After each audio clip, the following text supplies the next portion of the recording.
Olá! Neste episódio da República Popular das Letras, eu vou conversar com o urbanista e arquiteto Luiz Felipe Torelli, formado na UNB, especialista em planejamento urbano e habitacional e também um especialista na preservação do patrimônio cultural. Uma curiosidade do Torelli é que ele é parente do Aparício Torelli, o famoso Barão de Tararé. E o objeto da nossa conversa é o mármore e a murta, Antônio Vieira, jesuítas, cativos e bandeirantes no século XVII. É um livro portentoso de 400 páginas, sobre essa figura grandiosa do padre Antônio Vieira. Torelli, é um prazer recebê-lo aqui na República Popular das Letras para falar sobre o imperador da língua portuguesa.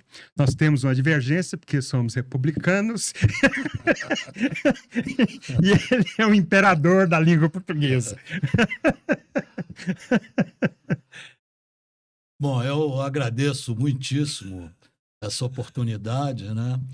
Porque o Vieira é uma figura presente na minha vida desde a infância, né?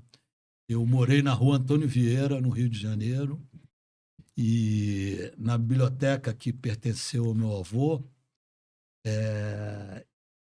e tinha vários volumes dos sermões, né? Então, depois eu estudei também em colégio religioso, né? E mais uma vez tive contato com a obra do Vieira. Jesuíta, o colégio? Não, colégio marista, né? Marista, ok. E depois, com o passar do tempo e com vamos dizer, o caminho que eu tomei na vida, eu, de alguma maneira, me desliguei do Vieira, né? E só fui retomar o contato com ele há uns 20 anos atrás, exatamente lendo um dos sermões dele, dos mais famosos, é o Sermão da Sexagésima, né? E a partir daí eu me tornei um leitor, quanto mais, do Vieira, fui lendo cada vez mais, né? Não só a sua própria obra, mas a fortuna crítica, né, sobre ele. E chegou na pandemia, eu falei, bom, eu vi um vídeo no YouTube, né, com o professor Alcir Pécora, da Unicamp. Um vídeo de 1h30, né, e ele falando sobre o Padre Vieira, né. Aí eu vi que eu sabia muita coisa sobre o Padre Vieira e resolvi escrever o livro, né.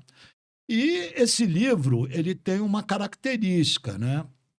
Ele não é um livro para iniciados, ele não é um livro acadêmico, ele não é um livro para leitores do Padre Vieira, embora também se sirva para essa possibilidade, né? Mas ele é um livro de apresentação, não só a obra, mas o mundo que Vieira viveu no Brasil, especialmente durante o século XVII.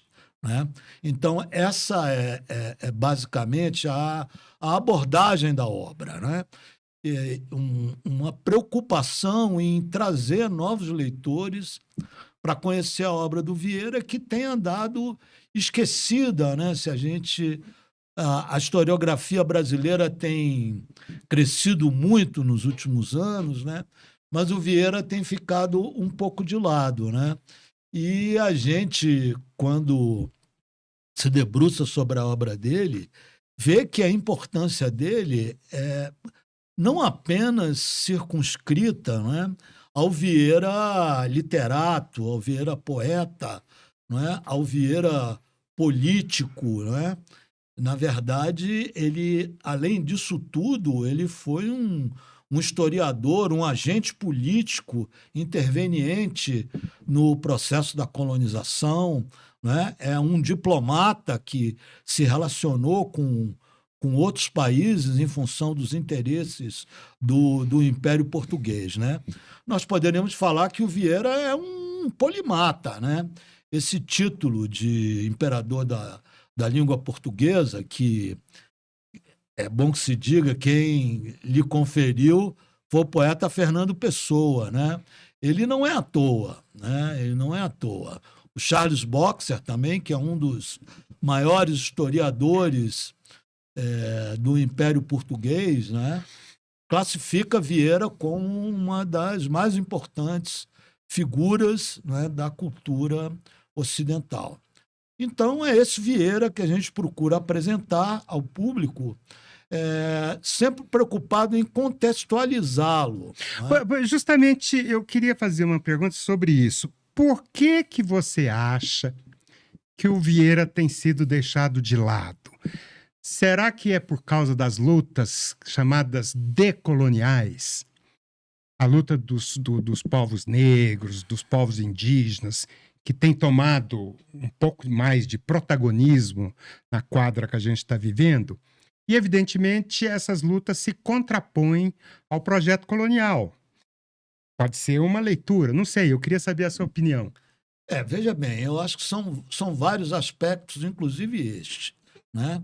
Mas o primeiro aspecto é o seguinte: o declínio do ensino religioso, né? Se você pegar qualquer dicionário de português, o Antônio Vieira é a pessoa mais utilizada como exemplo de boa escrita, de boa sintaxe da língua, né? E ele era, vamos dizer, o seu estudo era difundido, né?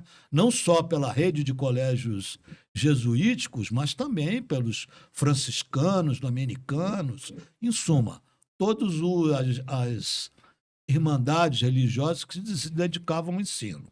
Agora, essa questão que você coloca, ela é muito importante, né? Porque se nós formos ver como se referem ao Vieira histórico, vão dizer ele era amigo dos índios, né? Ele protegia os índios, ele evitava a escravidão dos índios, né? Talvez isso no século XVII tenha sido verdade, né? Porém, quando nós olhamos da perspectiva dos dias de agora, nós vemos que, na verdade, a colonização era um processo para transformar o índio que vivia livre com sua cultura, né, no seu território, né, ele foi invadido e o esforço todo vamos dizer, de catequese era no sentido de transformá-lo em um trabalhador, né, em um braço para a lavoura colonial, né? Com os problemas decorrentes, inclusive da própria, eu diria, ação dos jesuítas, né? Esse processo ele não atingiu a eficácia que o colonizador imaginava, não é? E aí deu-se início ao tráfico transatlântico de escravos, que começa lá para 1570, né? E do qual os jesuítas também irão ser beneficiários, né? É uma realidade muito, eu diria, triste, né?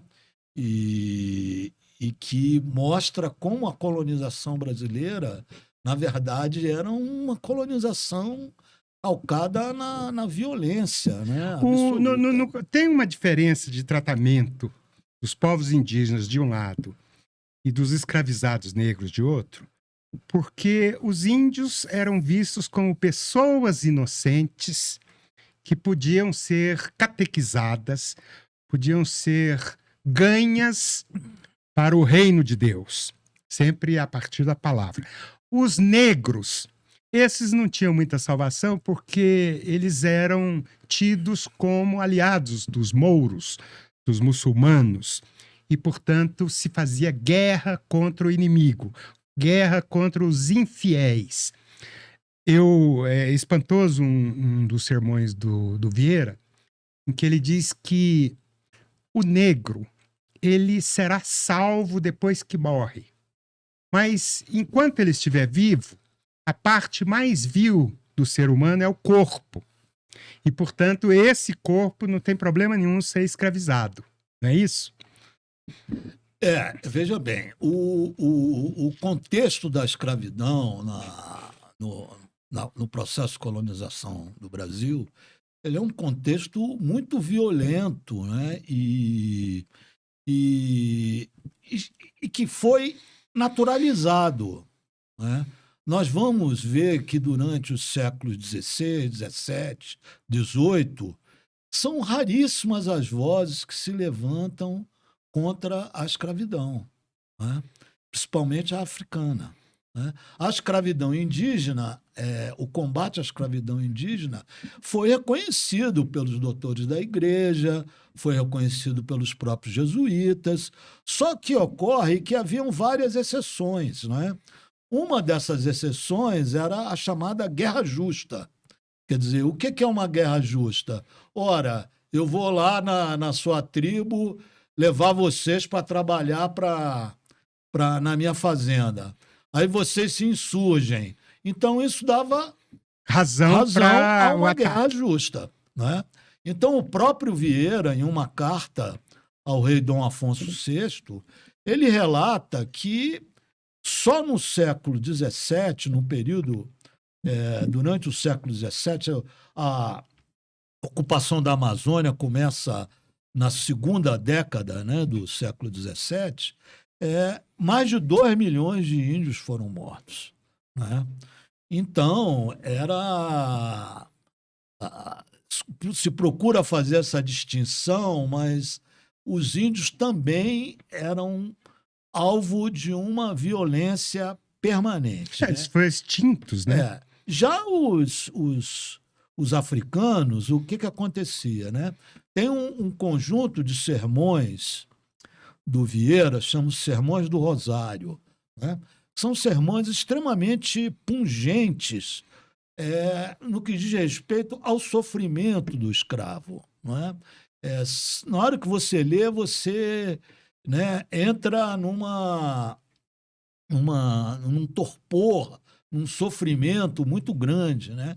Só que, ao final, né, ele exatamente termina como você afirmou aqui agora há pouco, né?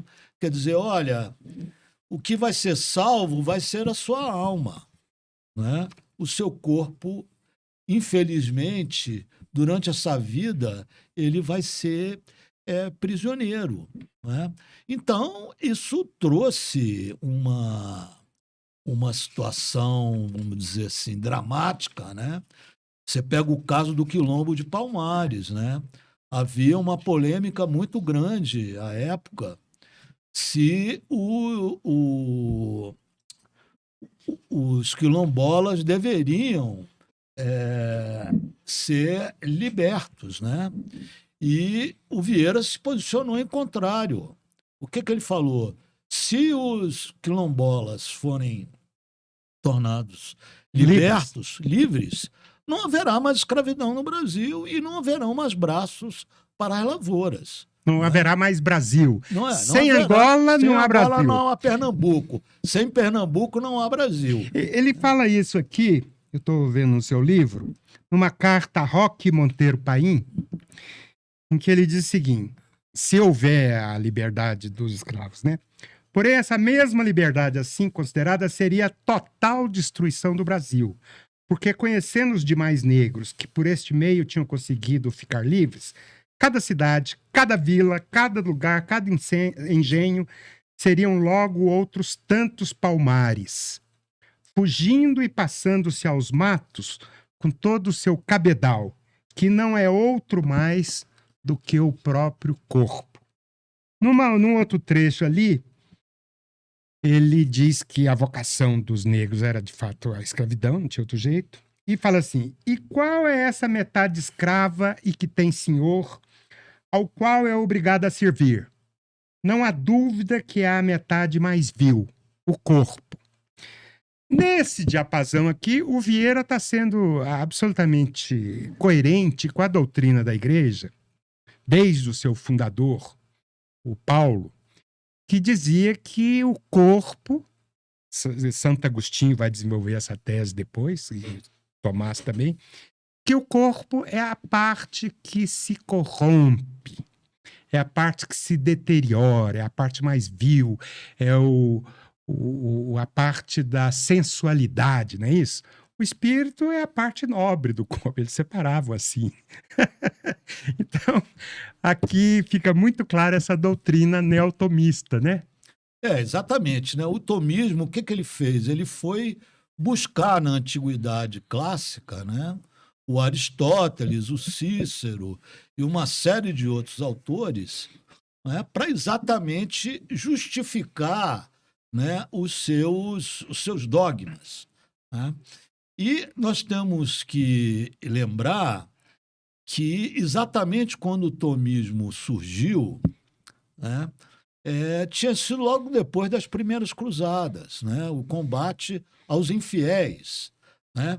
Então, se criou a doutrina da guerra justa, que era aplicado tanto aos índios aqui no Brasil, quanto aos africanos também, né? Então, o português, o inglês, o invasor, né? O cara que ia lá promover a escravidão dos africanos, ele estava a serviço de Deus, fazendo uma guerra justa, punindo os infiéis.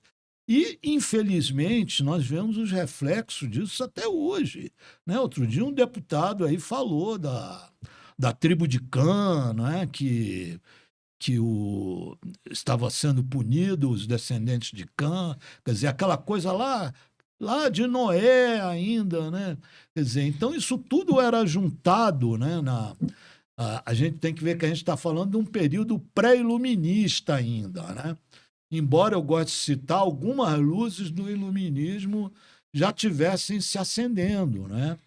Mas o Vieira, ele era um pré-iluminista, né? E, portanto, assim, um defensor do tomismo, o que não o fazia diferente dos seus demais confrades daquele tempo, não é?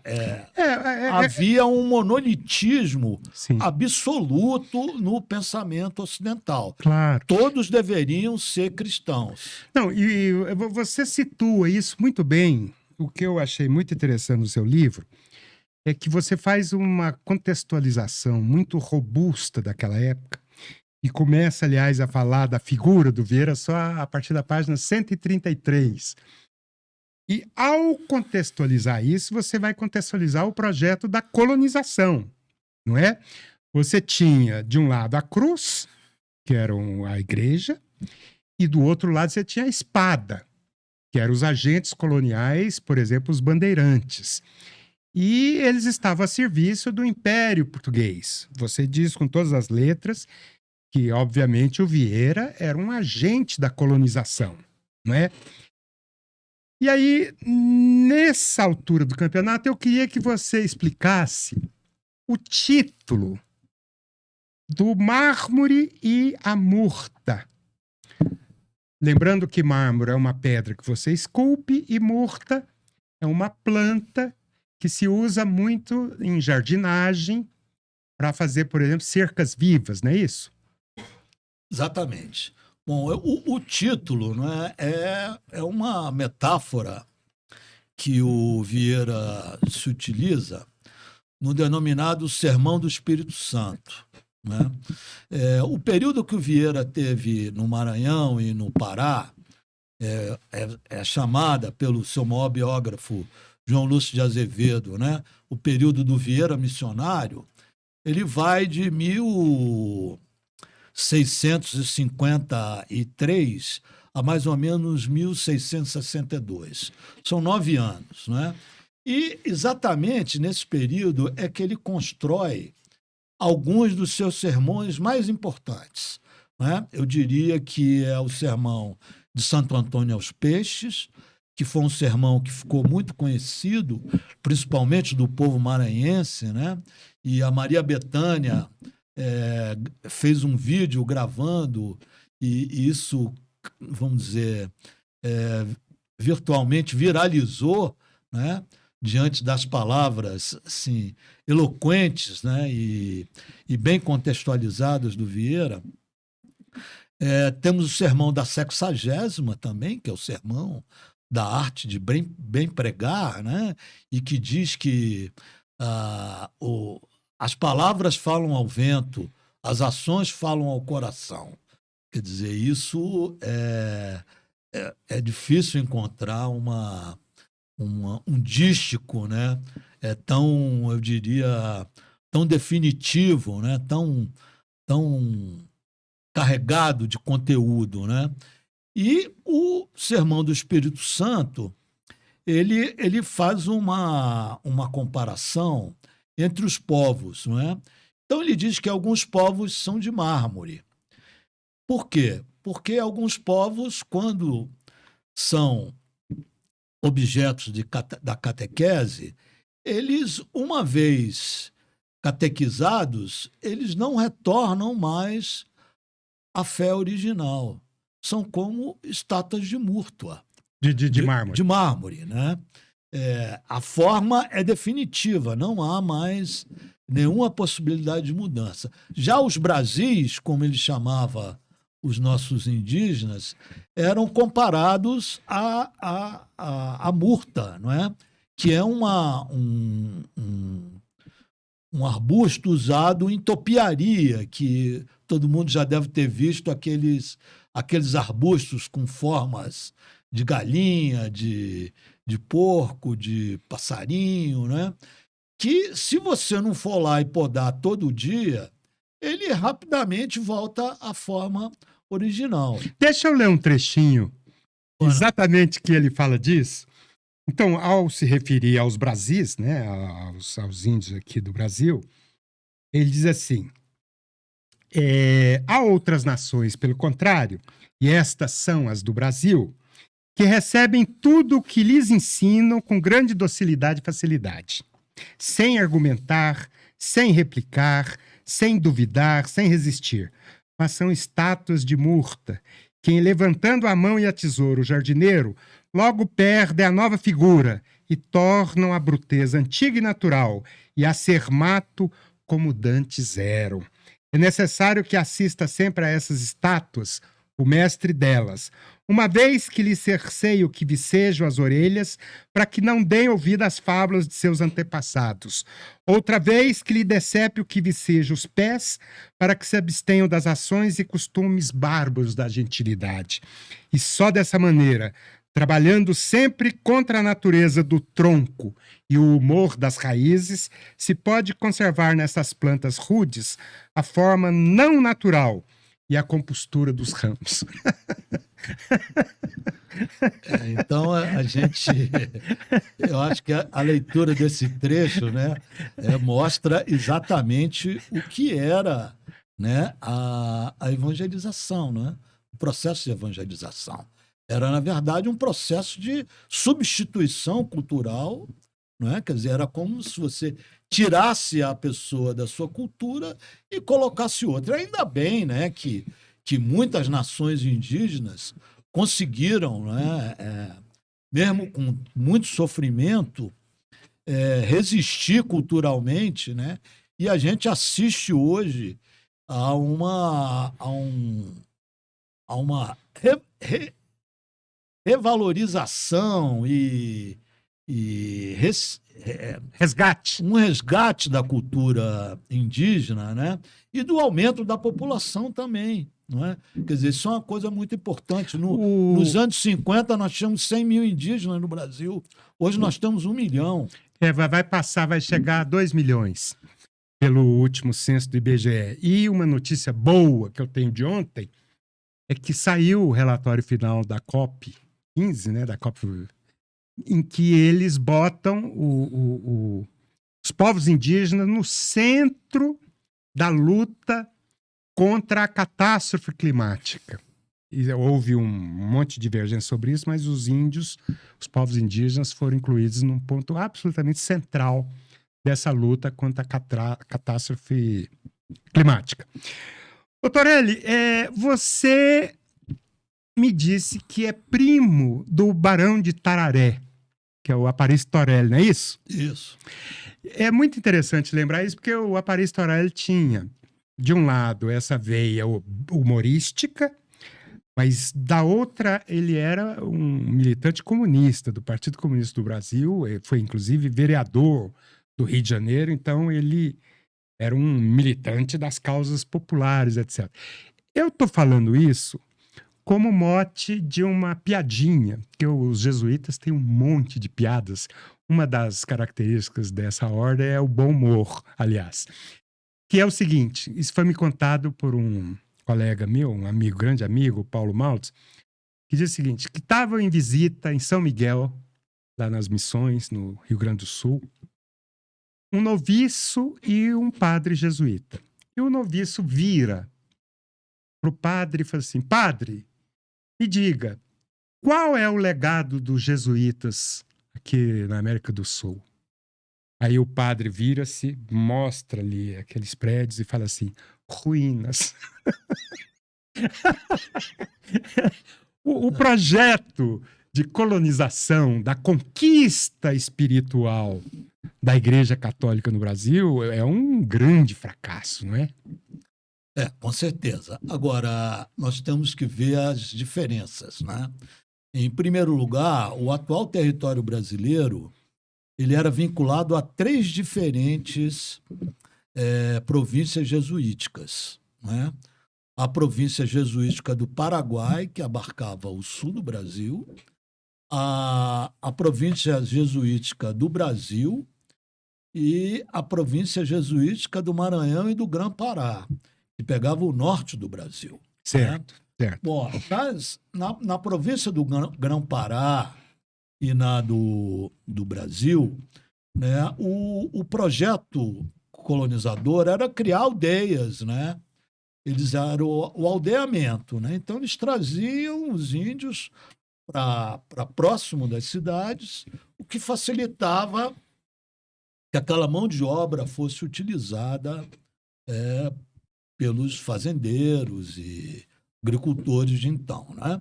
Com níveis diferenciados naturalmente, de violência De exploração. e de exploração, né?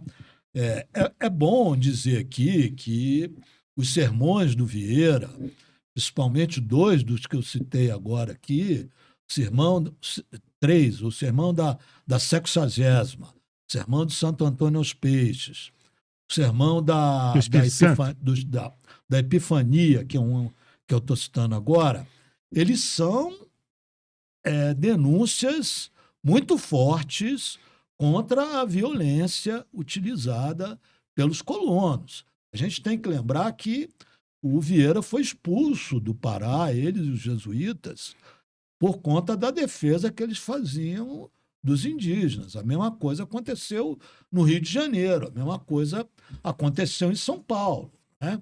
Quer dizer, o fracasso da colonização se deu principalmente porque ela em si era um absurdo, né? Como é que você vai transformar culturalmente uma civilização, uma sociedade, substituir todos os seus valores, né?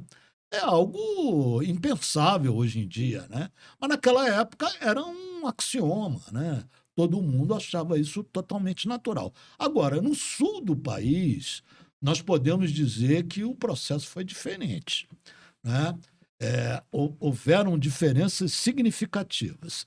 Em primeiro lugar, nas missões, nos chamados 30 povos das missões, que, inclusive, nós temos missões até a Bolívia, né? As missões de Chiquitos, que são poucos conhecidas, mas são também de um esplendor muito grande. E essas missões, os índios tinham grande liberdade, né? Eles sofriam, sim, uma tutela cultural, mas eram 2 ou 3 padres para alguns milhares, eles tinham um número mais ou menos em torno de 4, 5 mil pessoas. A partir daí eles criavam uma nova missão que produziam, plantavam, praticavam a pecuária, vendiam seus excedentes, e isso você pode ver naquela expressão material, né? Eu não sei se você conhece as missões jesuíticas, né, no sul do país, mas é um dos... Não, basta dizer que o Paraguai fala Guarani. É um dos cenários Não é isso? mais, eu diria, grandiosos que eu conheci na minha vida. Eu estou me referindo. O Paraguai, ele é indígena. A língua nacional, ao lado do espanhol, é o Guarani. Não é? Mas eu me refiro a esse fracasso aqui porque não se tem notícias de que a Igreja Católica no Brasil tenha tido algum bispo, alguém da hierarquia da Igreja, que fosse indígena. Não se tem notícia de que os indígenas ocupassem os poderes legislativos, judiciário e tal. É tão impressionante isso que eu me lembro assim de duas grandes figuras indígenas.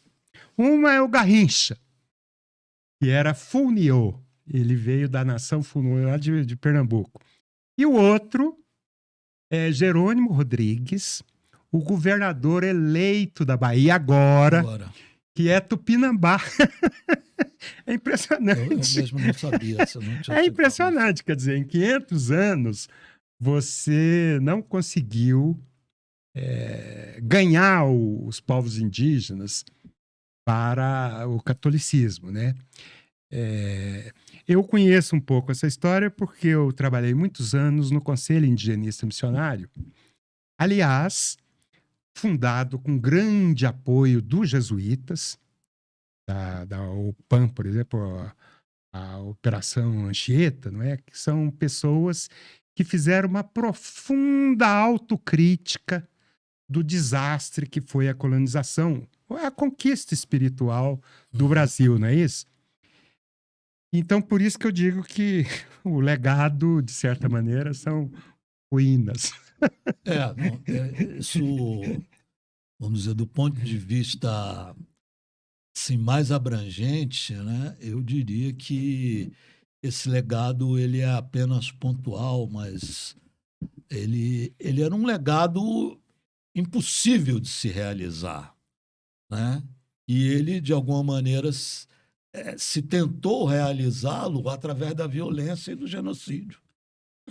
Né? Então, nós tivemos esse mesmo processo da América do Norte, do Canadá, até a Patagônia. E sempre com uma questão que eu gosto de levantar, que é o seguinte, né? Os indígenas, seja do Canadá ou da Patagônia, ou do Brasil, ou do México, ou do Peru, recebiam os europeus muito bem, né? Eles se identificavam, eles viam aquelas figuras como demiurgos, né? Como pessoas de uma outra esfera, né? Isso aconteceu na África também, né? Os africanos viam o oceano como o fim do mundo, né? Quando os caras chegaram pelo oceano, eles viram que era outra coisa, né? Vinham trazendo a morte, né? Então, essa alteridade, né, que no homem branco era exatamente ao contrário, quer dizer, enquanto o índio o admirava, o percebia como algo com, vamos dizer, feições divinas, né? O homem branco não. O homem branco queria o ouro, queria o pau-brasil, queria achar a cidade, queria Eldorado, né? Os espanhóis acharam as deles, os portugueses não. E aí começou o processo de exploração, de escravismo, né? E o bandeirismo no Brasil, né? Ele, infelizmente, até hoje as nossas crianças são ensinadas de que o bandeirismo foi o definidor das fronteiras do Brasil, né? Então temos a rodovia Raposo Tavares, a rodovia Anhanguera, né? Temos lá aquele lá no Parque do Ibirapuera, lá aquela grande estátua, Do né? Brecheret. Do Brecheret. Tivemos o caso do Borba Gato, que um rapaz foi lá e botou uns pneus e tocou fogo. Ele foi condenado a 3 anos. Não, mas ele foi agora com serviços. Então, isso é uma questão que nós precisamos discutir e rever Isso historicamente, porque até agora, se a gente abrir a página do Exército Brasileiro na internet, você vai ver que a defesa dos bandeirantes continua, mesmo depois de os crimes deles terem sido denunciados durante todo o século XX e agora mais intensamente no século XXI. Não é? A burguesia paulista se apoderou, né, da figura do bandeirante, que, na verdade, se você for estudar o mapa da evolução urbana brasileira, até o início do século XVIII, nenhuma cidade a mais de 100 quilômetros do litoral foi fundada. Então, todas essas bandeiras, por exemplo, a do Raposo Tavares, que saiu de São Paulo com 2.000 homens, foi até Santa Cruz de la Sierra, né, no sopé dos Andes. Depois pegou ali o rio Mamoré, depois o Madeira, e foi sair lá em Belém do Pará, que demorou 3 anos. Né? Quantos milhares de índios eles mataram? Não é? A prática deles era o seguinte: eles chegavam numa aldeia e já saíam atirando, que era para roubar a canoa, roubar a comida. E isso foi assim. A guerra dos. Que teve lá no Nordeste também, né? Quer dizer que o Domingos Jorge Velho lá, né? Contra Canudos. Contra Palmares, Palmares. Contra Palmares, né? E a denominada Guerra dos Bárbaros, né? Em que eliminaram as aldeias indígenas do Nordeste, né? Na quase totalidade, cariris e outros, né? Então, esse foi o bandeirismo, né? O bandeirismo foi isso.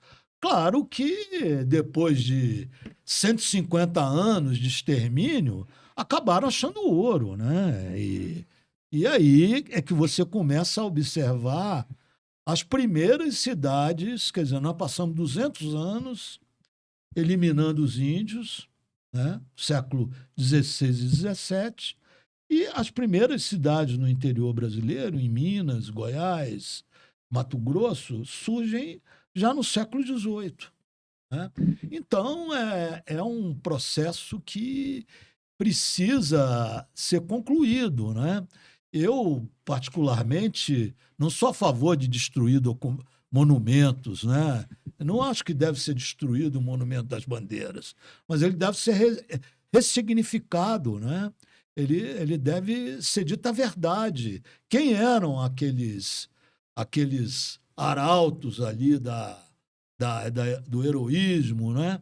Na verdade, eles eram traficantes de escravos que usavam de uma violência inaudita, né, para atingir seus objetivos.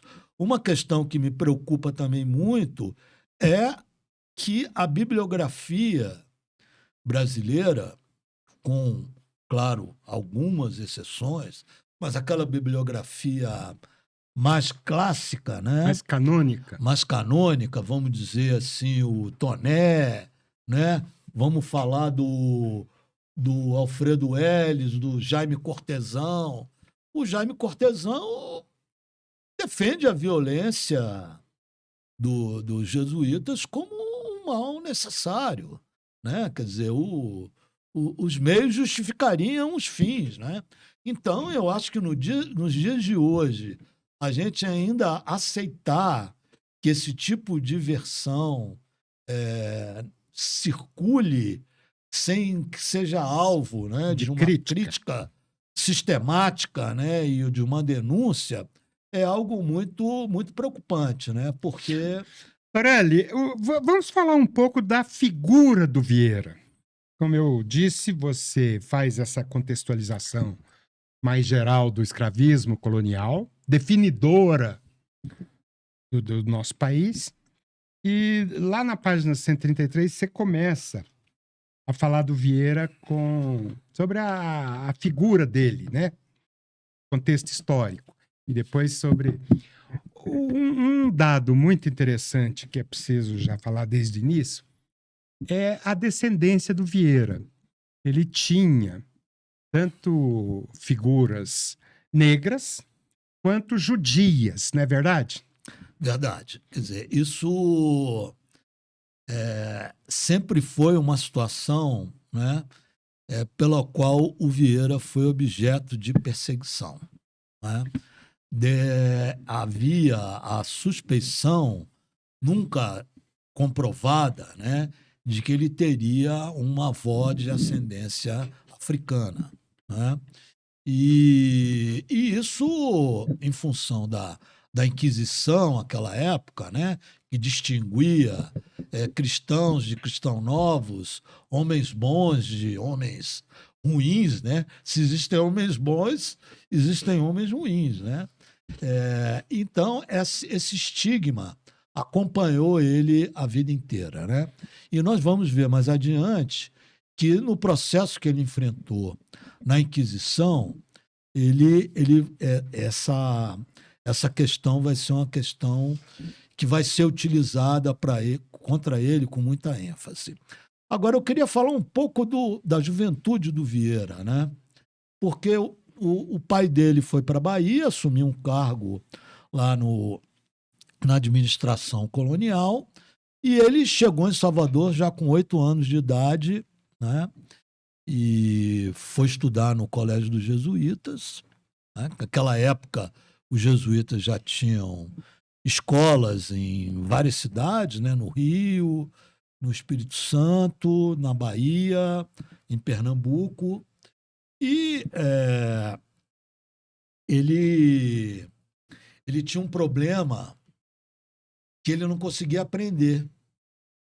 Ele não conseguia aprender, ele tinha dificuldade de aprendizado. Aí, um belo dia, né? Isso são as lendas que cercam o personagem, né? Diz que ele, muito preocupado com essa situação, e rezou para Nossa Senhora, e de repente teve um estalo na cabeça dele, né? Isso é conhecido como estalo de Vieira, né? E esse estalo fez com que a consciência dele se abrisse e ele passasse, vamos dizer, a ser o detentor, né, de uma grande e potente capacidade intelectual, né? E realmente isso se manifesta logo assim na sua adolescência, né? Ele foi encarregado para fazer a Carta Annua de Salvador de 1625, logo após a primeira invasão holandesa. O que é Carta Annua? A Carta Annua era uma carta em que cada província jesuítica era obrigada a fazer anualmente e mandar para as demais. Os jesuítas foram a primeira organização mundial. Né? No final do século XVI, eles já estavam no mundo todo. Todo mundo conhecido, na China, no Japão, na Indonésia. Né? Há um filme muito interessante, chama-se Silêncio, do Martin Scorsese, que fala sobre a presença dos jesuítas no Japão. Eu assisti. Eu aconselho todo mundo a Eu tenho uma assistir. visão um pouquinho diferente desse filme. Eu estou do lado dos japoneses. Não, eu também, mas... Você sabe que esse filme, ele teve a primeira exibição no Vaticano, né? Não, eu não sabia. Pois é, não foi sabia feito pro Papa, foi feito. Eu acho que é uma grande arte, pois Scorsese é um puta gênio, né? Uma grande arte a serviço de uma sacanagem, né? Mas é um filme que deve ser visto. Não, né? Não tenha dúvida. Aliás, baseado num romance de um japonês, né? Que escreveu sobre os cristãos clandestinos. Isso. Porque depois que os jesuítas são expulsos pelo shogunato lá, fica uma seita de cristãos clandestina que escapou lá do martírio, da perseguição lá do... É isso. Bom, mas então essa Carta Annua que ele escreveu, em que é retratada a invasão holandesa, chamou a atenção, quer dizer, dos superiores dele, e dos jesuítas no mundo inteiro, porque ele parece um cineasta O descrevendo detalhamento, né? a entrada da esquadra holandesa na Baía de Todos os Santos, né? Então, realmente é É nessa carta que ele diz que os holandeses mandavam explodiam tantos artefatos lá de fogos e tal, que era possível ler a luz das balas de canhão, dos brilhos. Isso, É isso? isso.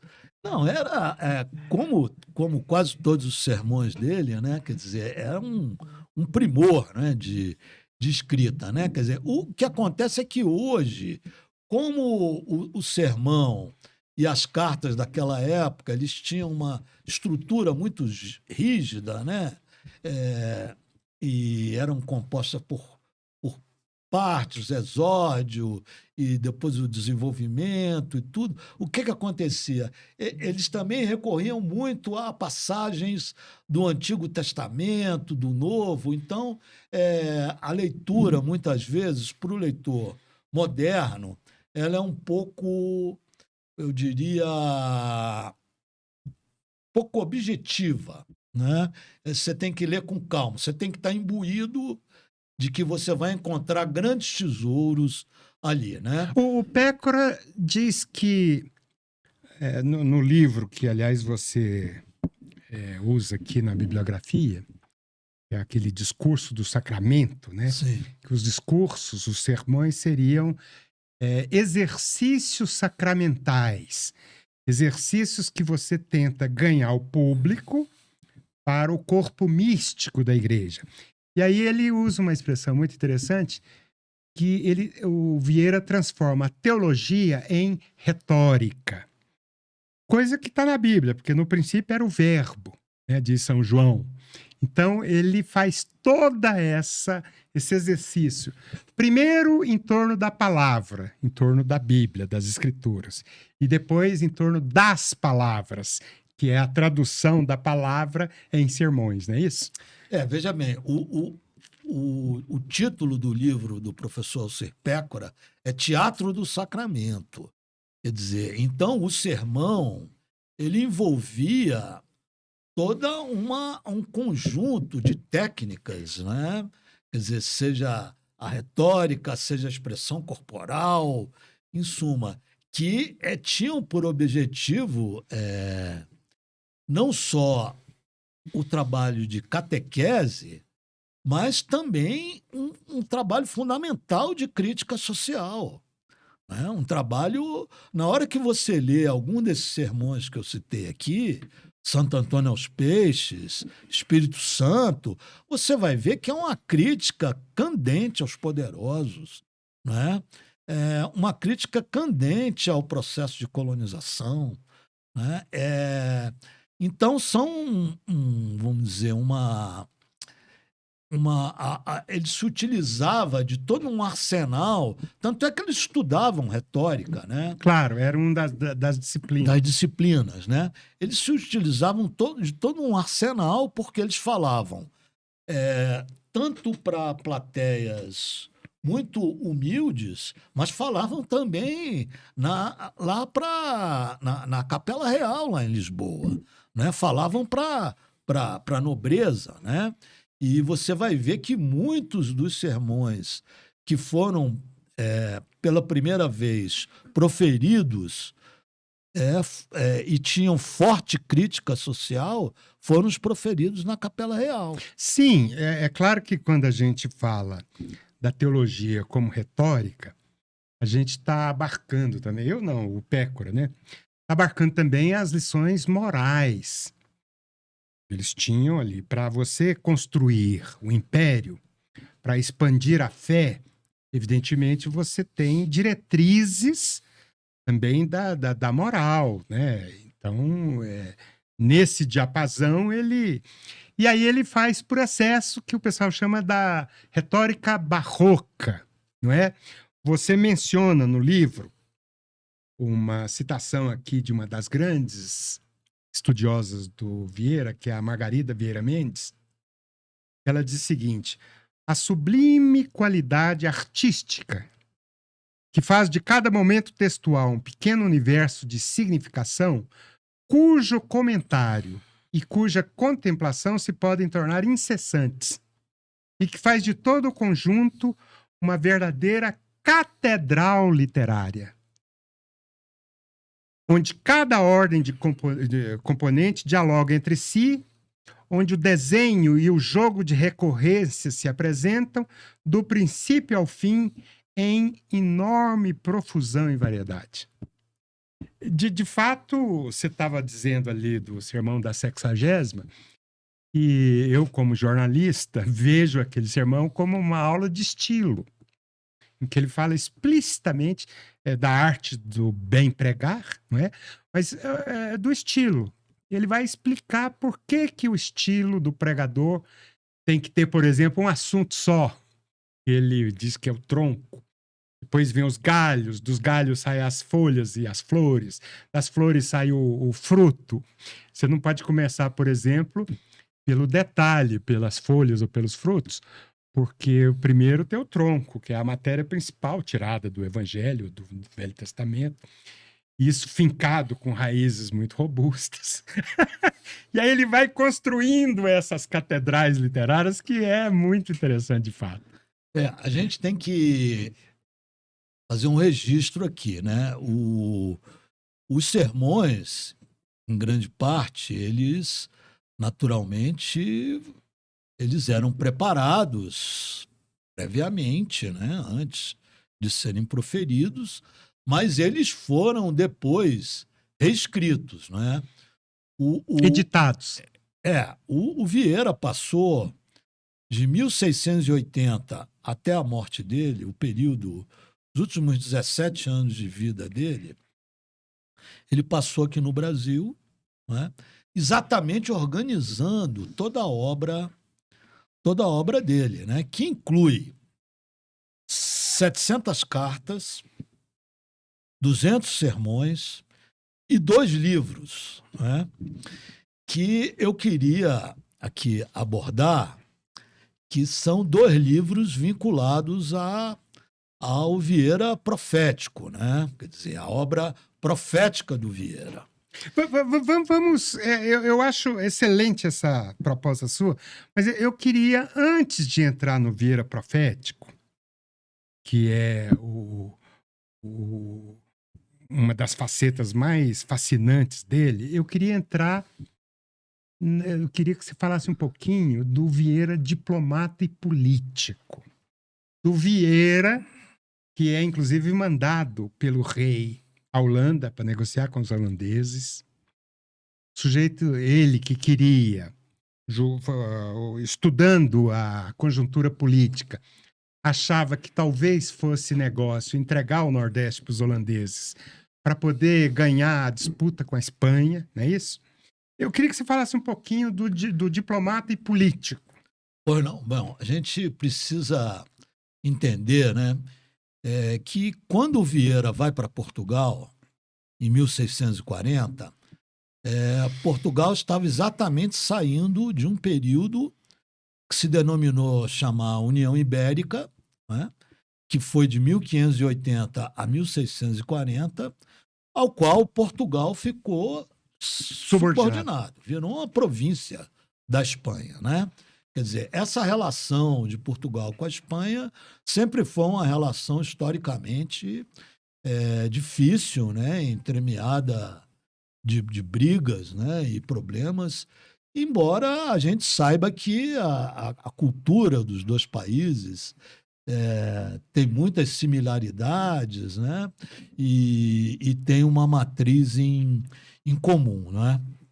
Bom, então o Vieira chega em Portugal exatamente quando o rei Dom João IV assume a Casa de Bragança, né? Uma nova Casa Real, assume o governo de Portugal, e o Vieira vai fazer um discurso, vai fazer uma pregação na Capela Real, e ele prega o famoso Sermão dos Bons Anos, né? E nesse Sermão dos Bons Anos, ele faz uma série de mensagens, né, com relação ao futuro de Portugal. E já nesse primeiro sermão, onde ele mal conhecia o rei, ele já insinua que Dom João IV assumirá o lugar de Dom Sebastião e passará a ser o grande líder do Império Português. E aí já fala, né, um pouco da questão das Profética. profecias do Bandar, né, que foi um sapateiro português de origem judaica, né, que 100 anos antes fez uma série de profecias, né, que foram abraçadas posteriormente pelo Vieira. Bom, e nesse contexto, o que acontecia? A Holanda estava em guerra com a Espanha. E o Brasil, na época, era uma possessão espanhola, era uma possessão portuguesa. Então, a Espanha, a Holanda invadiu o Brasil, mas especificamente Pernambuco e adjacências, né? E montou ali toda uma feitoria, né, de produção e comércio da cana-de-açúcar, né? Eles já dominavam o financiamento, né, internacional da produção. E então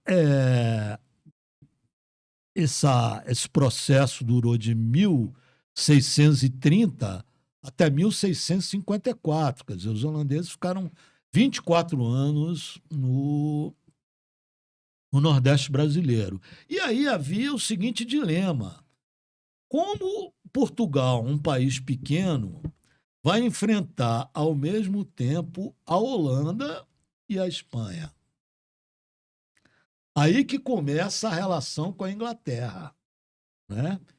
Que já tinha, claro, alguns antecedentes, né? E a Inglaterra depois entrou em guerra com a Espanha, com a Holanda. Então, o governo português tinha que eliminar um dos inimigos e optou por eliminar A a Holanda. Holanda. E o As Vieira, Províncias então, Unidas. o Vieira era conhecido o rei adorava ele, né? Tinha ele como um ídolo, né? Falava a famosa lábia do Vieira, né? Essa expressão, a lábia do Vieira, foi a ele atribuída pelo rei Dom João IV, né?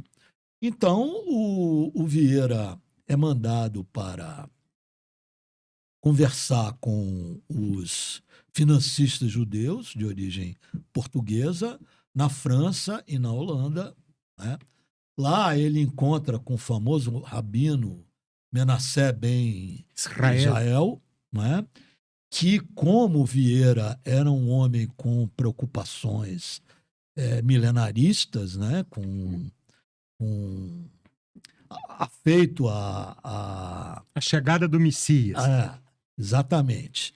E que é uma coisa que sempre teve presente na religião judaica, né? Então, eles tiveram esse contato, né? Quer dizer, foi um contato que foi bastante promissor para ambos, né?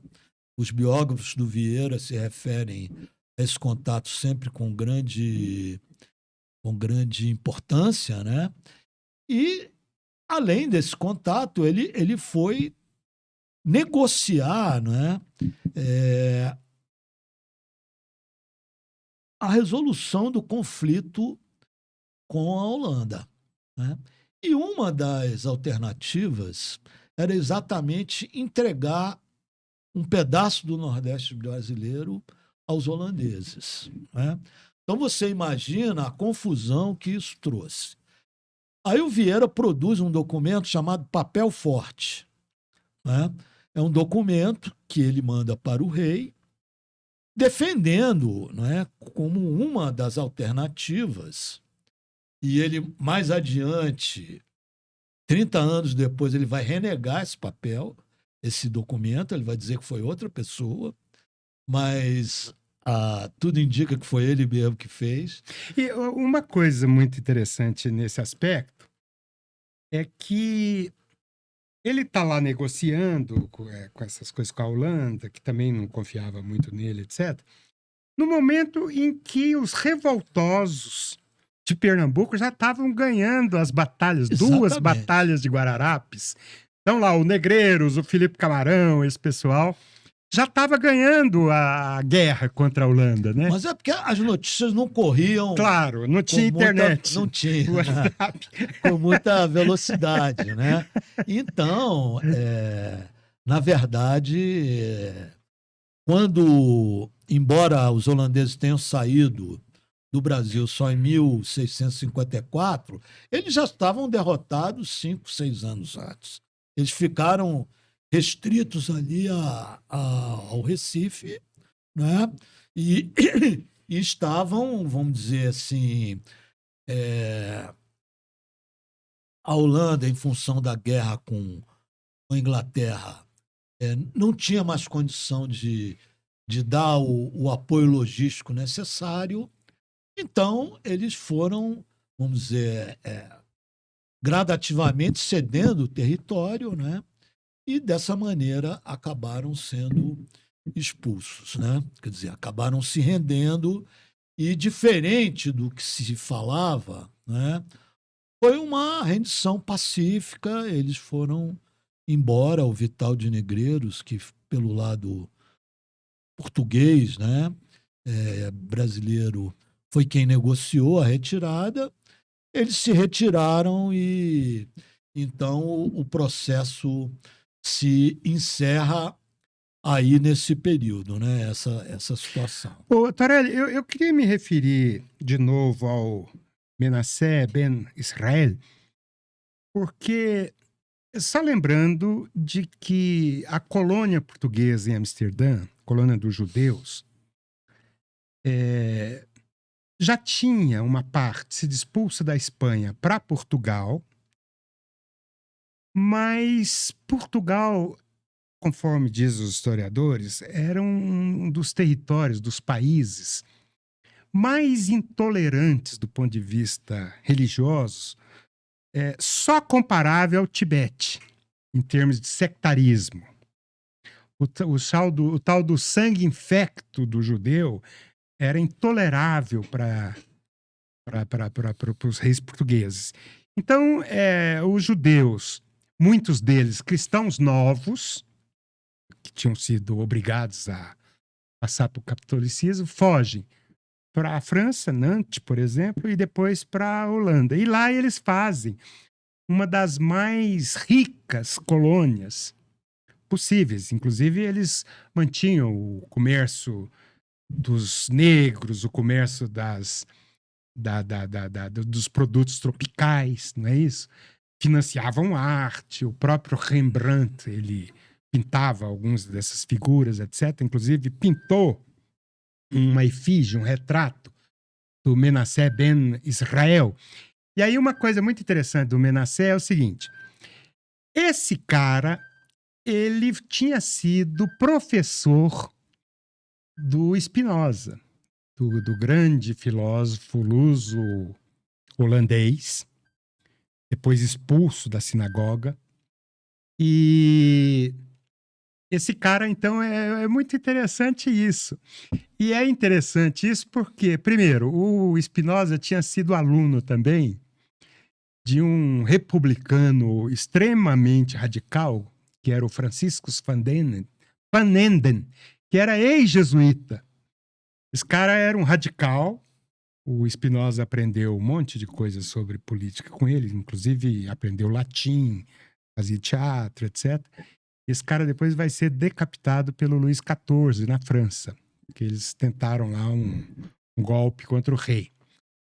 E o Menassé Ben Israel tem mais dois aspectos que eu gostaria de lembrar, evidentemente você fala de um deles aqui, é que ele tentou negociar com Cromwell, lá na República Inglesa, a reentrada dos judeus na Inglaterra.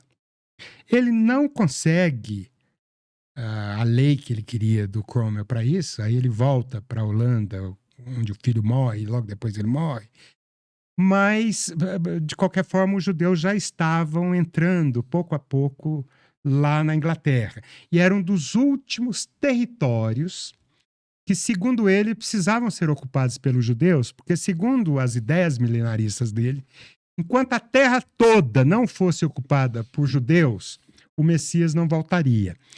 E aí o Menassé escreve essa Esperanças de Israel com base numa notícia trazida por um espanhol que tinha vindo ali nos Andes e que dizia que ali ele tinha encontrado uma das 10 tribos perdidas de Israel, e faz essas Esperanças de Israel, que é um modelo para as esperanças de Portugal do Vieira, não é isso? É um processo bem curioso, né? E essa questão das 10 tribos perdidas, né? É uma questão que perpassa a história do judaísmo, né? Há alguns milênios, né? E nessa época havia a crença que algumas dessas tribos estavam na América do Sul, né? E isso fez com que vamos dizer, essa relação do Vieira com o Menassé fosse ainda mais estreita, né? Tanto é que eles produziram livros com títulos bastante semelhantes e ambos são, vamos dizer, livros com uma temática comum, né? Que é o milenarismo, né? Então, na hora que o Vieira produz A Esperança de Portugal, né? A Esperança de Portugal foi vamos dizer, o documento detonador da fase profética dele, né? Ele se baseia nas trovas do Bandarra, como eu já disse, né? Bandarra era um sapateiro de origem judaica que tinha escrito Trovas. essas trovas, né? Há cerca de 100 anos atrás. E é bom dizer que a tradição portuguesa ela é toda milenarista, né? O episódio que fez surgir Portugal, a famosa Batalha de Ourique, né? Ela foi deificada por uma aparição de ninguém mais, ninguém menos do que Jesus Cristo, né? Ao rei Afonso de Portugal, né? Dando a ele, né? A divinização que os reis sempre procuravam buscar para, vamos dizer, criar a aura necessária, né, ao seu mando, né, ao seu comando. Então, essa questão místico-religiosa sempre foi comum na história portuguesa. O Vieira escreve o Esperanças de Portugal. Logo depois, ele é alvo da Inquisição, né? E basicamente por conta da carta, né? E ele sofre um processo, ele passa uma parte de uns 4 ou 5 anos sendo processado, né? Ele fica confinado um período, depois ele vai preso, né? É um processo muito desgastante, aonde tudo a questão da avó dele como sendo de origem africana é um dos aspectos que os inquisidores exploram, né? A questão do proto-judaísmo dele é outro, né? A questão da, da, da Carta Esperança de Portugal. E, aos poucos, ele vai ficando cansado, né? Porque ele está ali preso, né? E tentando obter vamos dizer, obter uma vitória, né? No, pelo convencimento, né? Pelo discurso teológico, né? Mas o que ocorre é que uma data que era vital, que era o ano de 1666, que nas previsões do Bandarra e dele eram A volta de Dom a Sebastião. volta de Dom Sebastião, né? Ou de Dom João IV, que a essa altura já tinha morrido, né? Não acontece, né? Então ele fica de alguma maneira eu não digo desmoralizado, mas ele fica abalado, né, com o não acontecimento da sua profecia. Você diz no livro que ele, inclusive, tenta protelar Ele várias vezes o processo para ver se chegava o Dom São Sebastião. mas infelizmente chegou uma hora que Não deu mais, não deu colou mais. Aí ele foi condenado, né? Foi uma pena relativamente branda, né? Dado vamos dizer, a notoriedade dele, né?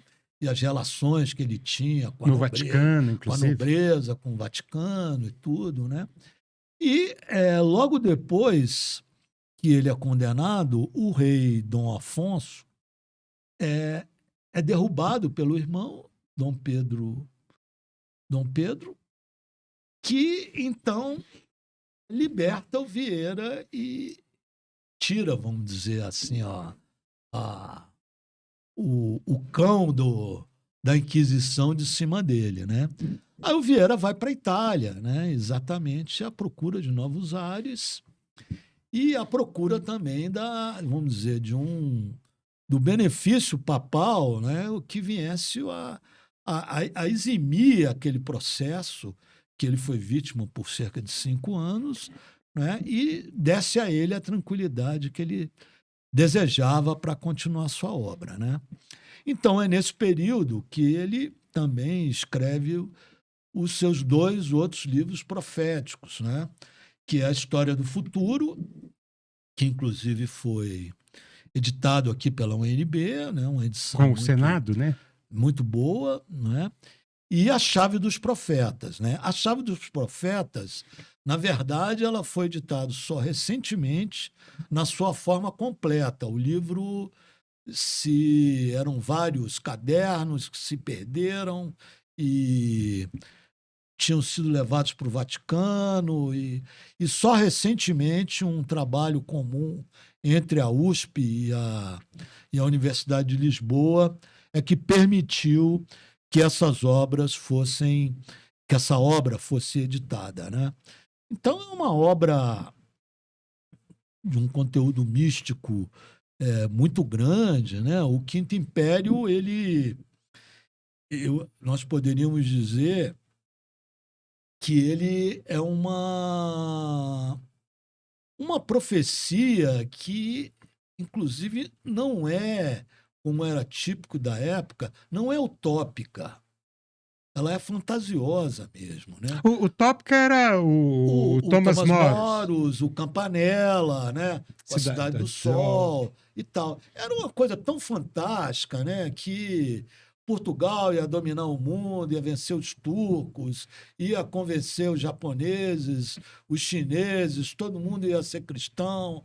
E o primeiro era o rei Dom João IV, que ia ser o líder do cristianismo, depois era o filho dele. Em suma, eu diria que um certo devaneio, né?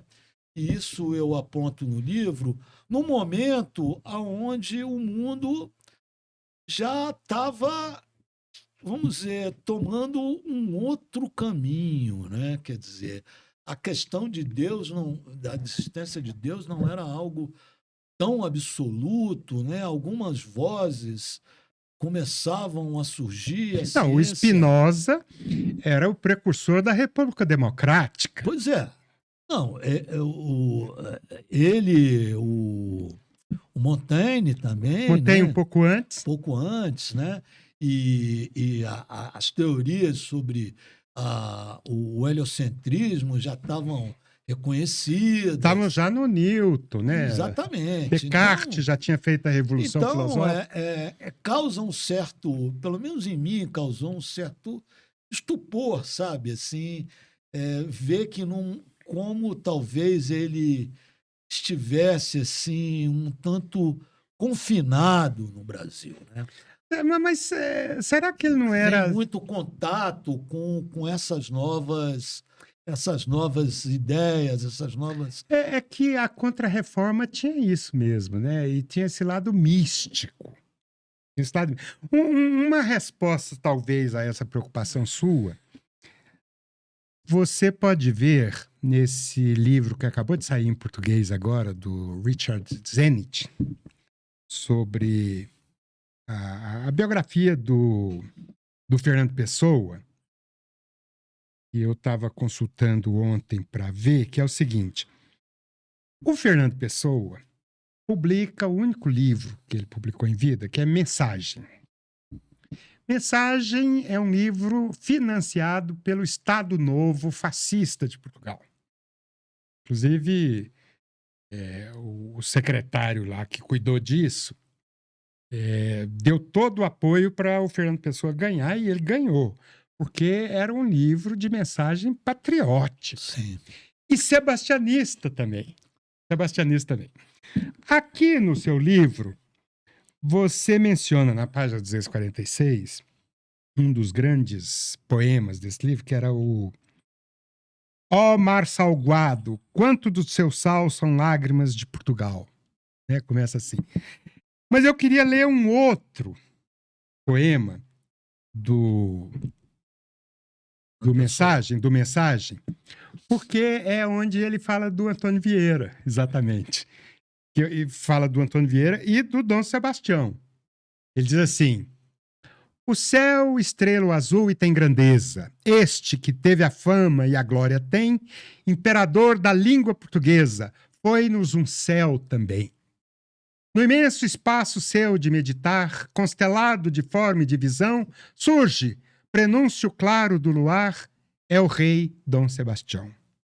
Mas não é luar, é luz do etéreo. É um dia, e no céu amplo de desejo, a madrugada irreal do Quinto Império doira às margens do Tejo. O Zenit, esse biógrafo, ele diz o seguinte: por que o Fernando Pessoa adere a esse sebastianismo, ele que era um sujeito extremamente racional, etc. Era ligado ali à Rosa Cruz, aos maçons, cultivava um pouco essas ideias esotéricas, mas era um sujeito evidentemente mais racional. Por que ele adere a isso? Será que ele está acreditando nessas previsões do sebastianismo? É claro que não. Mesmo porque o poema, esse livro, no último, ele termina de uma maneira meio assim, de uma maneira muito pessimista, quando ele diz que Portugal é nevoeiro. E aí o Zenit fala assim: é porque ele, evidentemente, ele não está acreditando na volta de Dom Sebastião. O império a que ele quer, o que ele quer, é o império da linguagem. É o império da linguagem.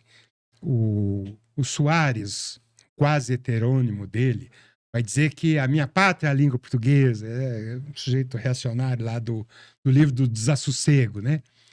E aqui, então, eu fiquei achando isso, que o imperador da língua portuguesa é um místico, sem dúvida nenhuma, e quem o nominou assim era meio místico também, mas num diapasão mais literário. Quando eu quero conquistar o império da linguagem, eu estou falando do império da poesia, que é o que eles podem fazer, porque Portugal, coitado, na altura do campeonato, já não tinha mais poder, não é? Era uma ditadura do Salazar, que esse livro Mensagem vai ser enviado com dedicatória, ele só recebe um cartãozinho de agradecimento e nada mais. Mas eu achei interessante esse paralelo, porque eu acho que o legado do Vieira, se tem fracassos, evidentemente tem esse sucesso enorme, pelo menos da forma. Se a teologia não nos atrai mais, porque não significa nada, ela, de qualquer forma, tem esse barroquismo do Vieira. É um negócio impressionante que pessoas como o Zé Saramago, que acaba de completar 100 anos de nascimento, achava excelente. Era um dos modelos dele, né? Bom, olha, o legado do Vieira, para mim, ele é indiscutível. Eu fui uma pessoa que fui me aproximando gradativamente, né? Quer dizer, eu fui me apaixonando aos poucos, né? E há um ditado que corre entre os estudiosos do Vieira, né? Que diz o seguinte: Vieira para a vida inteira, né? E eu senti isso quando eu acabei o trabalho, né? Me deu um vazio muito grande, uma vontade de Continuar. continuar, Ah, que né? legal. Eu vi que tinha ainda muita coisa, né, que importante que eu sequer tinha comentado, né? Mas eu queria concluir falando uma questão que me parece assim importante, né? Porque os jesuítas eles ficaram para a história, de uma maneira geral, numa situação muito incômoda, né? Eles foram objetos de perseguições em muitos países, né? Eles foram expulsos de Portugal, da Espanha, Do Japão. do Japão, de uma maneira totalmente violenta, né? E talvez o Japão é um caso à parte, eu diria, tá? E da França, né? Então, quando a gente olha aqui para o Brasil, né, qual que é o legado que essa gente deixou? Olha, nos primeiros 250 anos de existência do Brasil, quase todos os cientistas, autores, cronistas eram jesuítas. O que a gente sabe da história do Brasil nos primeiros 250 anos, eu diria que em grande parte a gente deve aos jesuítas, né? Segundo, eles foram alvo de uma campanha sistemática produzida pelo Marquês de Pombal, né? Isso eu retrato aí no livro, né? O Marquês de Pombal, sim, e não só ele, né? Figuras como Voltaire e Diderot também se juntaram, né? Nesse trabalho, né? Tem aquele livro Cândido, ou O Otimismo, do Do Voltaire, Voltaire. né? Que é referente a aos 30 povos das missões aqui no sul da América do Sul, né? Do Brasil, Argentina e Paraguai. Em suma, eles foram bastante estigmatizados, não é? Se produziram documentos que foram... eles foram alvo de uma campanha similar a que os judeus foram com o relatório dos sábios do Sião, né? O livro utilizado foi um livro mandado preparar pelo Marquês de Pombal, chamado Dedução Cronológica, né? É um livro que, à época, teve 30 mil exemplares, para você ter ideia, isso em meados do século XVIII, né? E eles foram alvos... Agora, uma das razões é que eles, na disputa de poder, eles realmente eram uma ameaça para a soberania de Portugal, né? Embora eles fizessem parte do projeto, num determinado momento eles foram vistos como inimigo interno, não é isso? Bom, eles foram vistos como inimigo interno porque eles se tornaram autônomos, né? Eles, naturalmente, Portugal tinha a figura do padroado, né? Então, o padroado era o quê? O governo mandava também na igreja, né?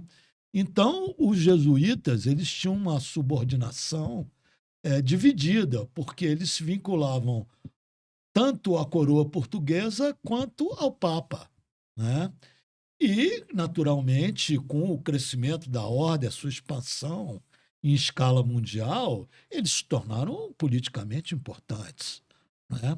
Agora, é difícil dizer se a permanência deles, né? Eles foram por mais de 100 anos, né? Exilados do Brasil, de Portugal, da França, né? De vários países. Se essa permanência deles seria boa, né? Eu diria, na minha impressão, que o legado jesuíta ele é muito melhor, é muito mais expressivo, é muito mais importante do que a história lhes tem atribuído. Sim. Essa é uma das conclusões que eu ouso aqui. Eu sei que ela é polêmica, mas que eu ouso dizer, principalmente, claro, e sempre comparando eles no contexto da época com outras ordens religiosas. Por exemplo, a dos dominicanos. Não, os dominicanos eram parte da Inquisição, eles que dominavam o aparelho inquisitorial, né?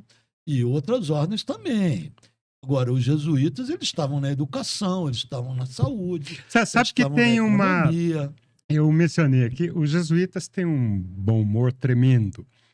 Uma vez eu traduzi do inglês 22 piadas feitas por jesuítas, que são absolutamente geniais.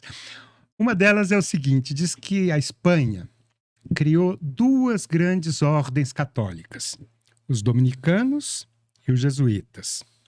Ambas foram criadas para combater heréticos. Os dominicanos para combater os cátaros e os jesuítas para combater os protestantes.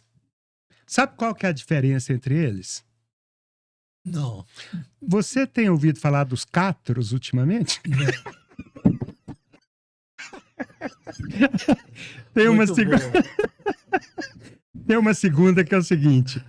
Durante anos, um dominicano brigou com o jesuíta para saber qual ordem era de mais agrado de Deus. Eles brigaram a vida toda e nunca chegaram a uma conclusão. Aí eles fizeram um pacto dizendo assim, quando a gente morrer e for para o céu, nós vamos chegar diante de Deus e perguntar para ele diretamente. Topa? Então, tá tudo bem. Tá. Aí passaram, ficaram velhinhos, morreram. Quando morreram, se encontraram lá no céu, marcaram uma audiência com Deus e puseram a ele a questão, né? Qual das nossas ordens, das duas ordens, agrada mais ao Senhor? Deus coçou a barba branca assim e falou assim, pô, é uma pergunta meio capciosa. Eu vou pedir a vocês alguns dias para responder e depois eu mando um zap para vocês respondendo. Aí passaram ali uns 3 dias e chegou o zap para os dois religiosos, o dominicano e o jesuíta, dizendo assim, filhos, a minha resposta é a seguinte, as duas ordens me agradam muito, porque elas estão a serviço do reino. Agora, eu acho que na altura do campeonato não tem mais sentido essa disputa entre vocês. Por favor, vamos parar com isso. Assinado Deus, vírgula, SJ. SJ é Societas Jesu, a Sociedade de Jesus, não é isso? Muito bom. Tem essas piadas, são excelentes, porque mostra assim o lado prático dos jesuítas, né? Que, aliás, conquistaram o papado, né? Tem um jesuíta lá que, além de argentino, é jesuíta. O Papa Paulo. E tem feito um bom trabalho, né? Tem feito o Chico, claro. Ele é um sujeito muito, muito legal, né? E ganhou a Copa agora, né? Que bom. Torelli, o que mais que você quer falar sobre o seu livro? Onde que a gente compra? Olha, eu primeiro queria agradecer essa oportunidade, né, de poder bater esse papo com você e com os leitores, né, falando sobre o livro, né, foi um trabalho que muito me gratificou, que eu fiquei muito feliz de realizar, né, li bastante, estudei bastante, aprendi muito, né. O livro ele está disponível na Livraria Sebinho, na livraria do Chiquinho, da UNB, o Mármore e a Murta, e também ele pode ser comprado na editora Ana Blume, direto. Em breve ele vai estar na Amazon e também na Livraria Travessa. Quanto que está custando? Ele, acho que é R$80. R$80, ok. É um livro portentoso, 400 páginas, muito ilustrado. Achei muito interessante essa... E eu fiz questão de acrescentar 3 Sermões. 3 sermões, né? Porque falar do Vieira sem lê-lo, né? Eu acho que é fundamental para o leitor poder avaliar vamos dizer, a obra do Vieira, né? O sentido dela, a leitura desses 3 sermões, que, na minha opinião, são os mais importantes do período Vieira missionário, quando ele morou no norte do Brasil. São Luís e Belém. São Luís e Belém, é isso. Tá ótimo. Eu agradeço a sua presença aqui. Acho que o papo foi muito interessante. A gente aprendeu muito sobre esse gigante, né, que é o Padre Antônio Vieira. E convido os ouvintes ao nosso próximo episódio. Por favor, deem like e façam a inscrição no canal para que a gente possa ter um pouco mais de força e fazer novos episódios como esse. Muito obrigado!